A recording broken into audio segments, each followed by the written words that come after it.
welcome to my channel, The Love Tita Heart, the channel for the non-stop followers of Alden and Maine, who will serve as voice for those who cannot express their feelings for Aldab. Kamusta po kayo mga ka-non-stop? Good day po sa inyong lahat. Bago po tayo tumungo sa kaganapan kay Alden and Maine, please subscribe and hit the notification bell para ma-notify po kayo sa mga bagong video na i-upload ko. Salamat po! Happy at mga ka-Aldab! Todo sipag si Alden Richards sa pagpupromote ng kanyang movie na 5 Breakups and a Romance. Pagdating sa kasipagan, hindi maikakaila na grabe talaga ang sipag at determinasyon ng pambansang Bay and multimedia star Alden Richards sa kahit anong aspeto ng buhay. Kaya for sure sa tanong ni Tito Boy, kung nasa billion mark ka na ba Richard, hindi ka agad nakasagot si Alden at idinaan na lang sa tawa.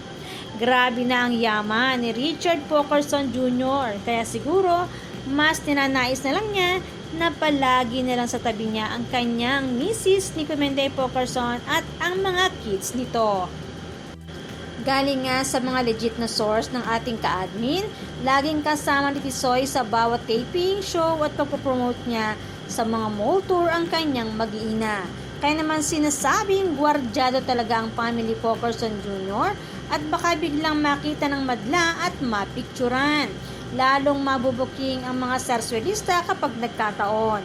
Buti na lang si Angel Pokerson at ang asong si Adi na kamukha ni Coco na aso ni Maine lang ang nagpakita. At ganun pa man, meron pa rin nakakita, tagaloob nga lang.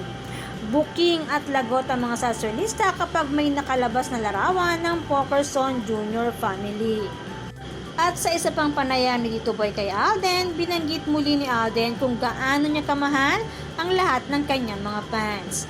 Dahil na rin sa tanong ni Tito Boy, ika nga niya, gusto niya na may pagkilala or acknowledgement na matatanggap ang kanyang mga fans at ninanais din niya ang inclusivity or pagiging kasama ng mga ito. Dagdag pa ni Alden, nobody's perfect, hindi perfect ang kanyang mga fans, hindi rin siya perfecto, pero one thing is clear and for sure, I love my fans very much, ang sabi ni Alden. At being producer ng movie na ito, lumalabas na may say din si Alden sa kung ano ang gusto niyang gawin or mangyari ay pwedeng masunod.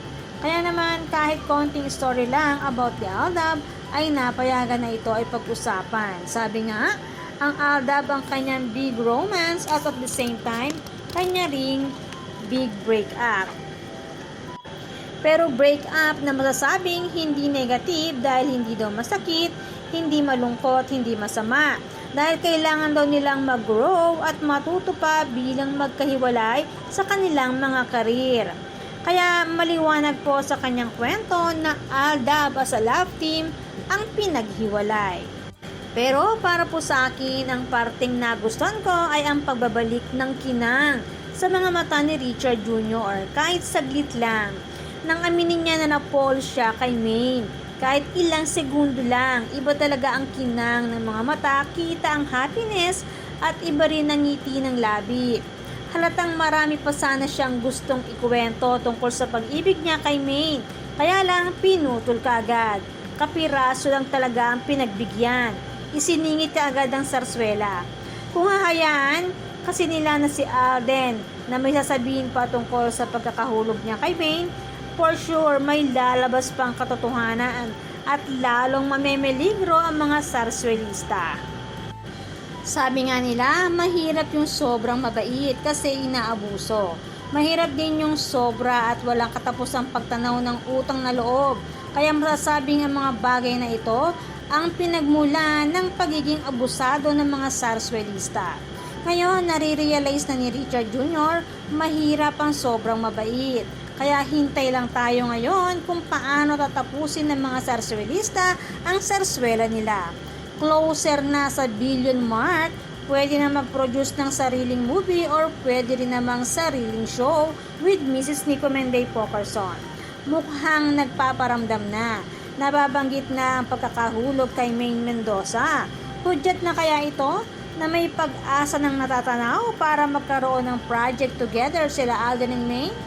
May plano na kayang nabubuo ang Myriad Corporation para tugunan ang hinihiling ng Aldab Nation? Sabi nga ni Alden, mahalaga ang mga fans dahil sila ang tumatangkilik sa mga show, movie, concert na ino-offer ng showbiz industry.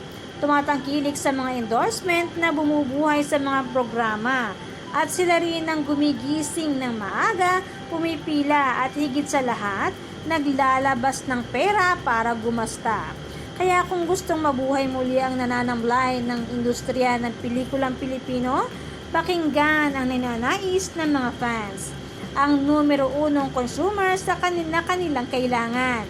Sabi nga, pakinggan ang hiling ng Aldab Nation and True-Blooded Aldab Nation para mabuhay muli ang Philippine showbiz industry. Kaya naman, good vibes lang po tayo magka-non-stop. Salamat po sa lahat na nag-comments at sa lahat po ng buong pusong nagmamahal at sumusuporta kay Alden and me. Salamat po sa lahat ng subscribers. Shout out po sa inyong lahat. Thanks and God bless everyone! Salamat po sa lahat na nag-comment. Shout out po sa inyong lahat. Sorry po, hindi ko na po kayo iisa-isahin. Sobrang dami po ninyo. Patunay lamang po ito na talagang lumalakas lalo at sumisigla ang buong fandom sa ganitong pagkakataon. Salamat po sa inyong lahat. Aldab lang ang malakas. Hangad ko po ang magandang kalusugan para po sa inyong lahat.